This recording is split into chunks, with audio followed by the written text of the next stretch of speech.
Hello, my name is Sharika. I would like to talk to you about being a volunteer in your community. Volunteering in your local community will help those around you and help you feel like you have contributed something positive, and it's easier than most people think. If we all did our part to help those in need, our community would be a better and safer place to live. By doing this, we can achieve a greater sense of accomplishment. I try and do at least two volunteer activities each month. Today, I will talk about the needs in our community, ways that you can help, and what our community could look like if we all did our part. Volunteering in your local community is a great way to give back and set a positive example at the same time. Let's take a look at some problems in our community that affect many people. The problems in our community are great and affect us all in one way or another. Increases in poverty are causing many community issues. There are families that are living in poverty in our community that have significant needs that need to be addressed. According to the CDC, there's been a steady increase in preventable childhood diseases. Many of these children only get a full meal while having their school lunch, so many of these children go hungry the rest of the day.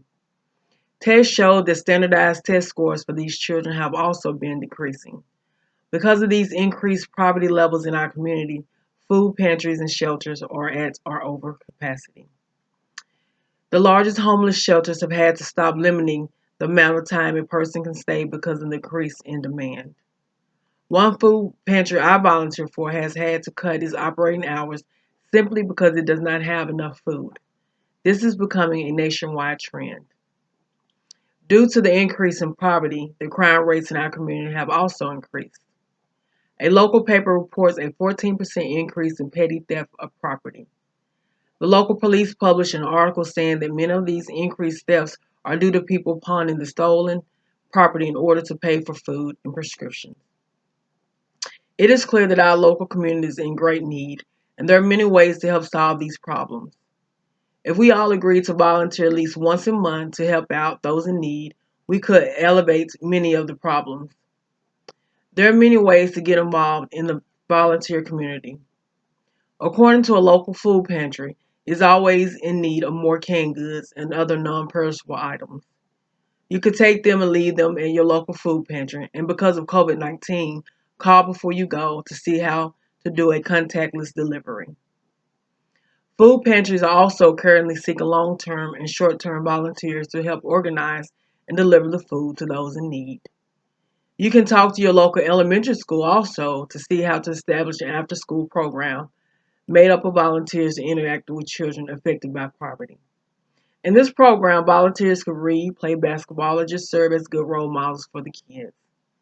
The volunteers in this program could also work with the parents to find help and utilize resources available to them that can help their children succeed in school.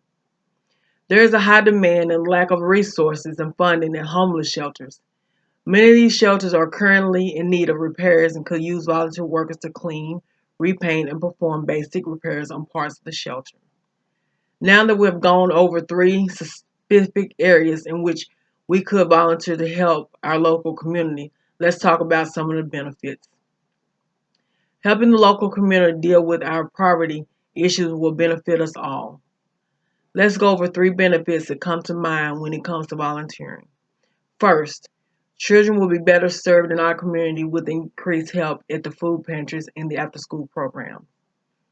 Studies have found that after school programs help greatly with increasing standardized test scores.